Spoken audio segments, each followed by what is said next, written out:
छोट्या पडद्यावरील अप्पी आमची कलेक्टर ही मालिका सध्या तुफान गाजत आहे। यासोबतच मालिकेतील बालकलाकार सिम्बा हा देखील प्रेक्षकांना विशेष भावतोय। त्याची ही भूमिका साईराज केंद्रेने पुरेपूर वठवली आहे। जेव्हापासून मालिकेत त्याची एंट्री झाली आहे तेव्हापासून त्याच्या भूमिकेला व मालिकेला भरभरून प्रतिसाद मिळतोय। विशेष म्हणजे साईराज सोबत त्याचे खरे वडील हे देखील याच मालिकेत काम करतायत। त्यांचं नाव आहे गणेश केंद्रे।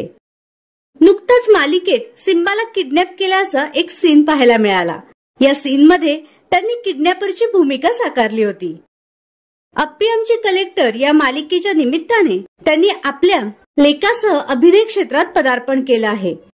त्यांना देखील अभिनयाची प्रचंड आवड होती, त्यामुळे या मालिकेमुळे त्यांचं हे स्वप्न पूर्ण झालंय। तर तुम्हाला या कलाकार बाप लेकाची जोडी आवडली का हे आम्हाला कमेंट बॉक्स मध्ये नक्की कळवा।